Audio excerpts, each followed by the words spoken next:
Last lecture में हमने पढ़ा ग्लूकोज के बारे में।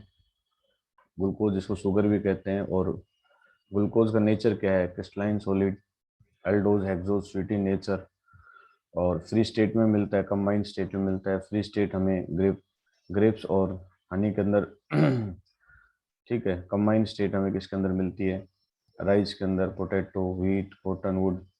और ऑप्टिकल एक्टिव है, इसलिए लाइट को पास करेंगे तो लेफ्ट और राइट की तरफ होगी। लेफ्ट की तरफ गई तो लियो रोटेटरी, और राइट की तरफ गई तो डेक्स्ट्रो रोटेटरी। ये पार्ट्स हमारे पास थे जो कि हमने लास्ट लेक्चर में पढ़े थे। इसी टॉपिक को अब हम आगे बढ़ाते हैं और इसी के ऊपर हम बढ़ते हैं आगे। ग्लूकोज के बारे में हम आगे पढ़ेंगे, तो लेट्स वी स्टार्ट।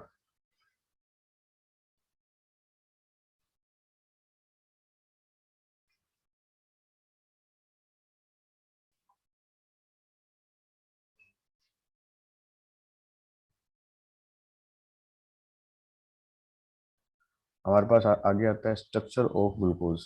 इस पार्ट को लेके चलेंगे हम कि ग्लूकोज का जो स्ट्रक्चर है वो कैसा होता है। तो let's we start structure of glucose. Glucose का स्ट्रक्चर क्या होगा और फिर उसकी एविडेंस क्या क्या होते हैं जो स्ट्रक्चर को सपोर्ट करते हैं, that's the major part. Okay, लेकिन उससे पहले हम थोड़ा सा पढ़ेंगे प्रिपरेशन, मेथड्स ऑफ प्रिपरेशन। ये भी हमें क्लियर होने चाहिए क्योंकि ये रिलेटेड क्वेश्चन हमारे पास आ जाते हैं। तो हम लेके चलते हैं मेथड्स ऑफ प्रिपरेशन।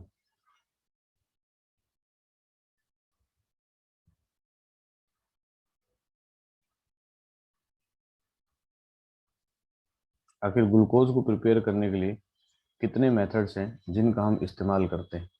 ठीक है, फर्स्ट आता है हमारे पास first method is by hydrolysis of glucose.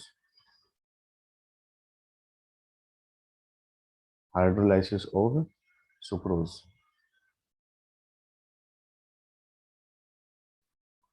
कहते हैं सुक्रोज की हाइड्रोलाइसिस करके हम इसको बना सकते हैं।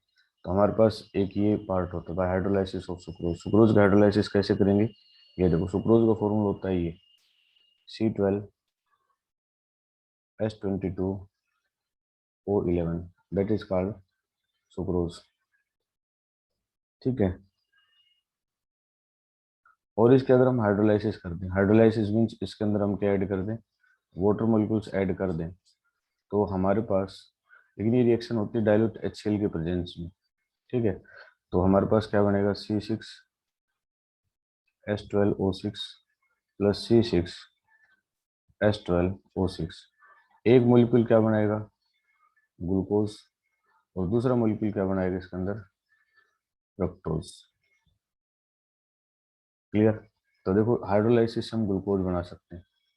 सेकंड हमारे पास मेथड आता है हाइड्रोलाइसिस ऑफ स्टार्च। ठीक है, ये डाइल्यूट HCl के प्रेजेंस में होता है, और यहाँ एक एंजाइम और लेते हैं जिसका नाम होता है इनवर्टेज। कई बार ऑब्जेक्टिव क्वेश्चन आ जाता है कि रिएक्शन किसी एंजाइम के प्रेजेंस में होती है, तो ये एंजाइम इन्वर्टेज एंजाइम्स होता है जिसके प्रेजेंस में हम इस रिएक्शंस को कंडक्ट करते हैं। सेकंड लेते हैं bye hydrolysis of starch. Hydrolysis of starch. Starch वो फूड जो हमारे पास ग्रेन्स लेके चलते हैं, उसके अंदर व्हाइट कलर का होता है, लाइक दैट। अगर हम गेहूं के अंदर देखें व्हाइट पाउडर्स होता है, चावल के अंदर देखें उसको स्टार्च बोलते हैं। तो जो स्टार्च का फॉर्मूला होता है वो होता है C6H10O5, और इसके हम N कर देते हैं। N का मतलब अलग अलग स्टार्च, अलग अलग कंपाउंड्स में स्टार्च की अलग अलग चेन होती है, और N ही इसके अंदर हम वाटर मॉलिक्यूल्स लेके चलते हैं। क्या किया हमने, ये C12H22O11 था, इसे बना C6H12O6, तो ये C6H10O5। इसको भी सेम हम डाइल्यूट HCl के प्रेजेंस में लेके चलते हैं, और टेम्परेचर 120 डिग्री सेल्सियस टेम्परेचर होता है, 1 से 2 एटमॉस्फेरिक प्रेशर होता है। तो इस कंडीशन को करते तो N मॉलिक्यूल्स हमारे पास किसके बन जाते हैं, C6H12O6, ग्लूकोज। ग्लूकोज के मॉलिक्यूल्स की फॉर्मेशन हमारे पास हो जाती है। ठीक है, इस तरह से हम इसको बना सकते हैं। ठीक है। और कई बार ये रिएक्शंस दूसरे एंगल से भी हो जाती हैं। कैसे? और एक तो तरीका ये है हाइड्रोलाइसिस ऑफ स्टार्च, और दूसरा तरीका क्या है, ये है अगर हम C6H10O5, ये रिएक्शंस कई बार एग्जाम में आ जाती है, तो एन नंबर ले लें हम दो मोलिक्यूल्स इसके लें और दो 2n मोलिक्यूल्स हम किसके लें, वाटर के लें, तो हमारे पास एक एंजाइम होता है जो होता है डाई एस्टेज। तो वो बनाता है n मोलिक्यूल्स ऑफ C12H22O11, जिसको हम बोलते हैं माल्टोज। ठीक है। और इस माल्टोज जो कि सुक्रोज जैसा ही होता है, देखो सुक्रोज का फॉर्मूला भी ये था और माल्टोज का भी ये था, तो सिर्फ फंक्शनल ग्रुप्स जो होते हैं उनका डिफरेंस होता है OH की पोजीशंस का। तो इसको अगर हम वाटर और HCl, ये इसको हम कह सकते हैं डाइल्यूट HCl, इसके साथ रिएक्ट करवा दें तो हमारे पास 2n मॉलिक्यूल्स किसके बन जाएंगे, C6H12O6, इसके बन जाते हैं ये ग्लूकोज। इस तरह से हम ग्लूकोज के मॉलिक्यूल्स की फॉर्मेशन कर लेते हैं। तो दो तरीके हैं, स्टार्च की हाइड्रोलाइसिस भी कर सकते हैं, कम हाइड्रोलाइसिस करेंगे तो डायरेक्ट हमारे पास ग्लूकोज बनेगा, वाटर एक्सेस अमाउंट मिलेंगे तो माल्टोज, माल्टोज के ऊपर फिर हमारे पास क्या बन जाता है, ग्लूकोज। तो ये दो मेथड्स हैं जिनकी हेल्प से हम ग्लूकोज की प्रिपरेशन कर सकते हैं। ठीक है। तो आप नोट कर सकते हैं और आई थिंक ये क्लियर भी होगा लगभग सभी। ओके, हैंड रेज कर दें।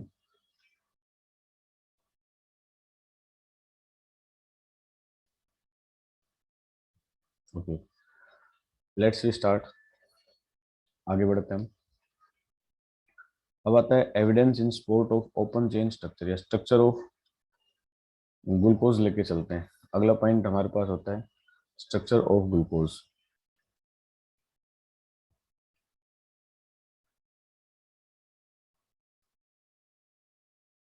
स्ट्रक्चर ऑफ ग्लूकोज, जो ग्लूकोज होता है उसका स्ट्रक्चर किस तरह का होता है। ठीक है, ये है। तो ग्लूकोज के स्ट्रक्चर दो तरह के ऑप्टिक्स मिलते हैं, एक होता है हमारे पास ओपन चेन स्ट्रक्चर और एक हमारे पास होता है क्लोज चेन स्ट्रक्चर। तो अगर हम बात करें फर्स्ट ओपन चेन स्ट्रक्चर की, open chain structure of glucose, of glucose. Open chain structure glucose का किस तरह का होता है, ये मतलब बड़ा इंपॉर्टेंट पॉइंट है, ये मतलब हमें देखना होता है। तो ओपन चेन स्ट्रक्चर ग्लूकोज का लेके चलेंगे हम सबसे पहले और उसी बारे में जानने की कोशिश करेंगे। तो अगर हम देखें ग्लूकोज के अंदर हमारे पास कितने कार्बन्स होते हैं, एक, दो, इस तरह से लेके चलेंगे, फिर तीन, फिर चार, फिर पाँच और फिर छः।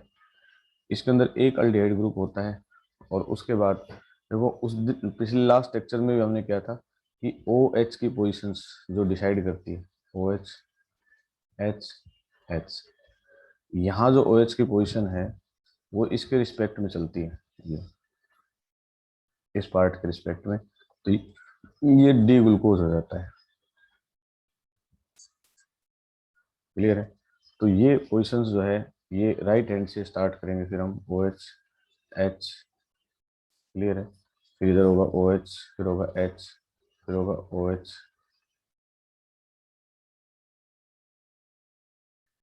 और फिर हमारे पास होगा एच। तो ये होता है। इस स्ट्रक्चर को हम थोड़ी शॉर्ट फॉर्म में भी ले सकते चल चल सकते हैं, किस तरह से, तो ये देखिए, इसको ऐसे भी लिखा जा सकता है CHO, और ये हो सकता है CH2OH। CH2OH देखे जाए तो इसमें टोटल कितने बनेंगे बीच में, 5, और लास्ट वाला मेंबर जो बचता है वो CH2OH। हमने कंडेंस कर दिया इस मेंबर को, तो हमने लिखा CH2OH में। ये जो बीच के 5 मेंबर्स थे इनको हमने लिखा इस तरह से, ये हमने लिखा इस तरह से। मतलब जो ग्लूकोज का स्ट्रक्चर है उसमें ये जो ऊपर वाला पार्ट है ये हमारे पास हुआ अल्डिहाइड, ये हमारे पास हुआ सेकेंडरी हाइड्रोक्सी ग्रुप। ये सेकेंडरी क्या होता है? सेकेंडरी का मतलब होता है कि फंक्शनल ग्रुप जिससे जुड़ा हुआ है, जैसे इस तरह कंडीशन है, फंक्शनल ग्रुप जिससे जुड़ा हुआ है वो आगे चल के कितने कार्बन से अटैच है? 2 कार्बन से अटैच है, इस तरह से। इसको बोलते हैं सेकेंडरी फंक्शनल ग्रुप। OH जिस कार्बन से जुड़ा हुआ आगे चल के 1 से अटैच है, तो इसको हम क्या बोलते हैं? Tertiary hydroxy group. Sorry, primary hydroxy group, sorry tertiary नहीं बोलेंगे, प्राइमरी हाइड्रोक्सी ग्रुप। क्यों? क्योंकि OH जिस कार्बन से अटैच है वो आगे चल के सिर्फ एक ही कार्बन से अटैच है। OH जिस कार्बन से अटैच है वो आगे चल के 2 कार्बन से अटैच है। ये हमारे पास होता है प्राइमरी। तो primary hydroxy group, secondary hydroxy group, और ये हमारे पास होता है अल्डिहाइड। ठीक है, तो ये अपने पास स्ट्रक्चर्स की फॉर्मेशन होती है, इसको open chain structure of glucose की पॉइंट करते हैं। ठीक है, तो ये स्ट्रक्चर ऑफ ग्लूकोज हुआ हमारे पास। क्लियर? अब हम इस स्ट्रक्चर ऑफ ग्लूकोज का जो ओपन चेन स्ट्रक्चर है, ये गलत है या सही है, इसको सिद्ध करने के लिए हम कुछ एविडेंस लेंगे, कुछ रिएक्शंस लेंगे जो इसको सपोर्ट करेगी। तो लेट्स स्टार्ट द रिएक्शंस। तो अगला पॉइंट हमारे पास बनता है केमिकल रिएक्शंस या evidence, evidence in support of, in support of open chain,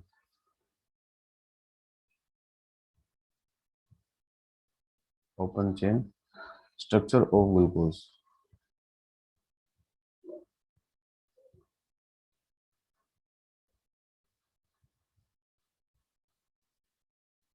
हमसे कुछ एविडेंस पूछे हैं जो कि ओपन चेन स्ट्रक्चर जो ग्लूकोज है उस स्ट्रक्चर को सपोर्ट करते हैं। यहाँ से बोर्ड एग्जाम में क्वेश्चंस हमारे पास डेफिनेट है, कुछ ना कुछ क्वेश्चंस हमारे पास जरूर मिलते हैं।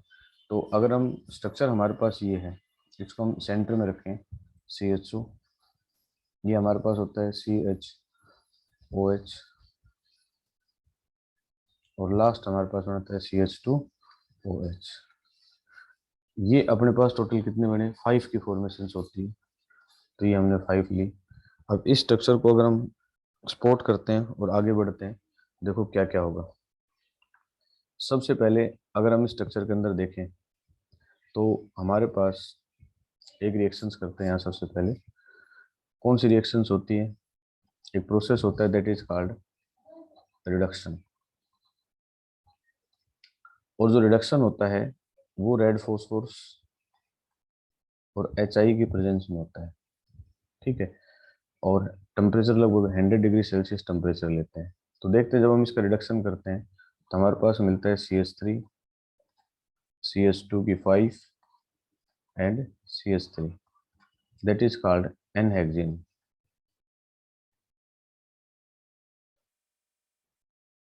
ऑर्गेनिक केमिस्ट्री में जब रिडक्शन होता है तो जो फंक्शनल ग्रुप्स होते हैं वो डबल बॉन्ड ट्रिपल बॉन्ड भी खत्म हो जाते हैं, लेकिन खासतौर पर इस कंडीशन में होता है तो इसके सारे फंक्शनल ग्रुप्स हैं वो खत्म हो जाएंगे। ये स्ट्रक्चर हमें क्या बताता है? ये रिएक्शन हमें क्या बताती है? अब वो रिएक्शन शोज, अब वो रिएक्शन शोज दैट, क्या शो करती है? Shows that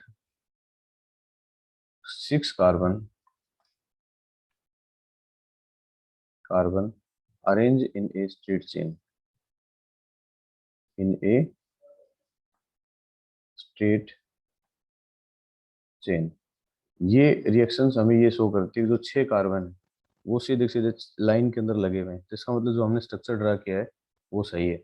that's the one evidence. First evidence हमारे पास ये बनता है। सेकंड एविडेंस पे चलते हैं हम। सेकंड रिएक्शन से सेकंड एविडेंस क्या कहता है? सेकंड एविडेंस कहता है अगर हम इसके रिएक्शंस NH2OH ग्रुप के साथ करते हैं, किसके साथ करते हैं सेकंड में? NH2OH के साथ, तो हमारे पास क्या होता है? तो मैं बता देता हूँ कि ये रिएक्शंस किस तरह से होती है।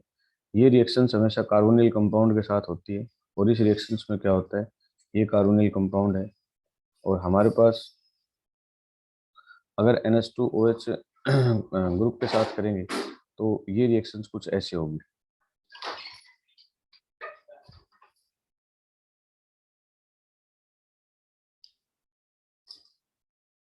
ये N और ये हमारे पास होता है OH। ये कंपाउंड्स है।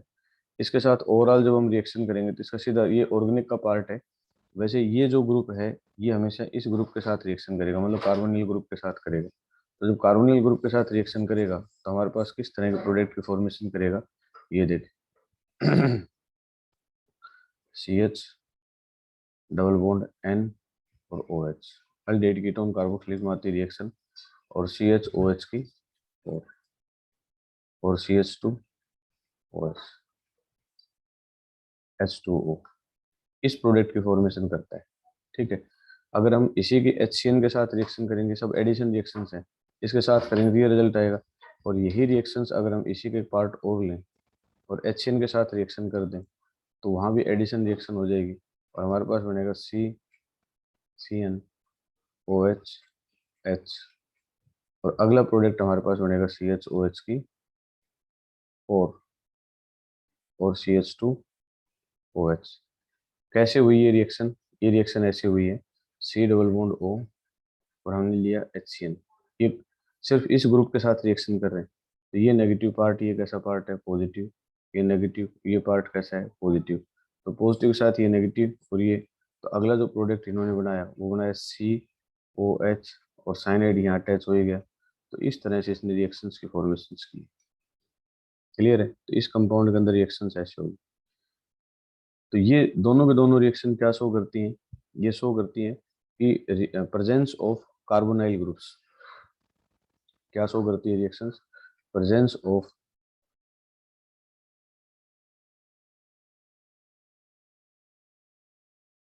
Carbonyl group in glucose.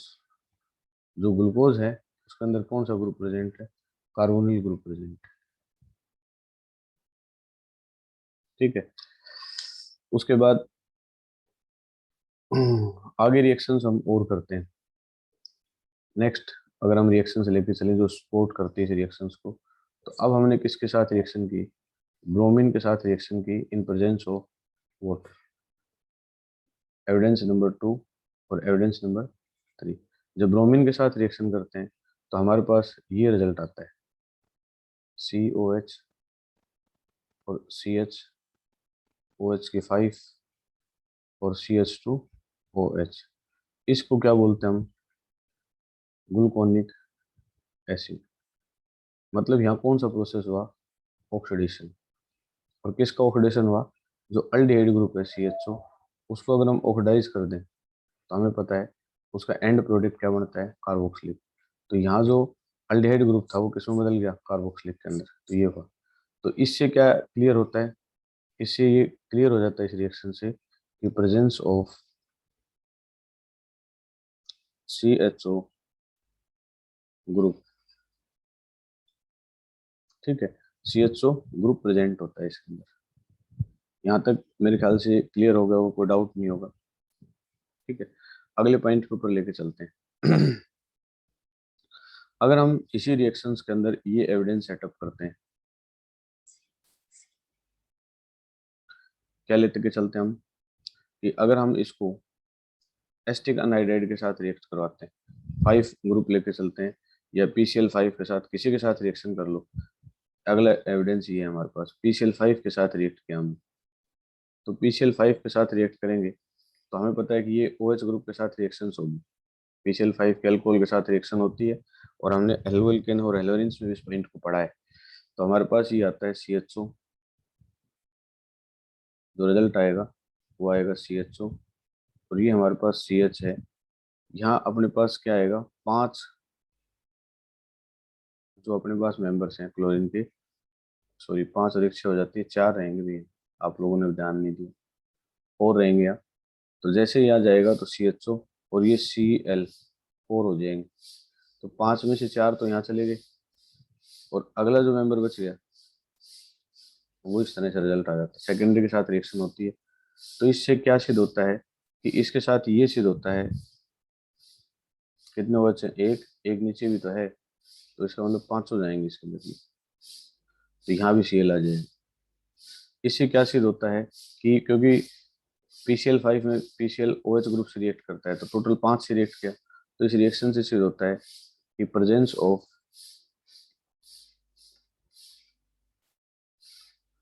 5 OH group, 5 OH group इसके अंदर प्रेजेंट है।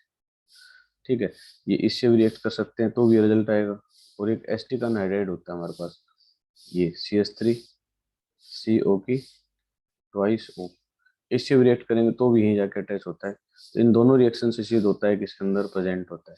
तो हमारी जो ओवरऑल रिएक्शंस थे हमने देखा कि पहली रिएक्शन से क्लियर होता है कि 6 कार्बन स्टेट में, दूसरी रिएक्शन से क्लियर होता है कि इसके अंदर क्या प्रेजेंट है, इसके अंदर कार्बोनिल ग्रुप प्रेजेंट है। तीसरी रिएक्शन शो करती है कि ये जो अल्डिहाइड ग्रुप है यहाँ प्रेजेंट है।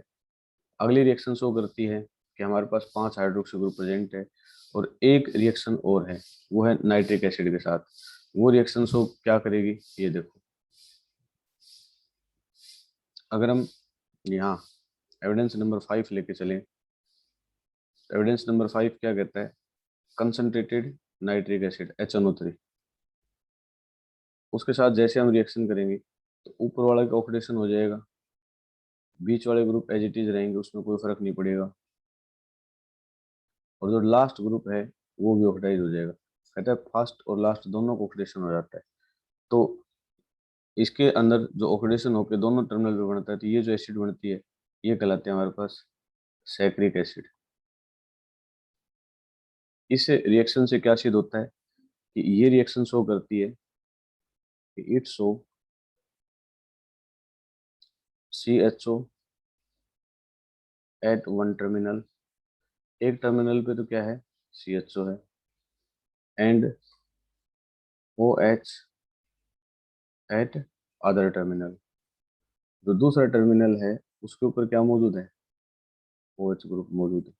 तो एक पे CHO मौजूद था, एक दूसरे पे क्या था OH, दोनों को ऑक्सीडेशन हो गया। तो ये सभी रिएक्शंस हमें शो करती हैं कि जो ओपन चेन स्ट्रक्चर हमने बनाया है उन वो स्ट्रक्चर जो है वो बिल्कुल सही है। ये इसके एविडेंस में रिएक्शंस है। ठीक है, तो यहाँ तक किसी कैंडिडेट को डाउट हो, नहीं कुछ पूछना हो तो पूछ सकता है। ग्लूकोज का ओपन चेन स्ट्रक्चर पढ़ा। अब इस ओपन चेन स्ट्रक्चर की कुछ कमियां हैं और उन कमियों के बिहाफ पे ही अगला स्ट्रक्चर जो आता है हमारे पास वो आता है ओपन चेन के बाद साइक्लिक स्ट्रक्चर आता है। तो नेक्स्ट लेक्चर होगा उसके अंदर हम साइक्लिक स्ट्रक्चर के बारे में पढ़ेंगे और आज की क्लास है उसको हम यहीं एंड करते हैं। थैंक यू, धन्यवाद।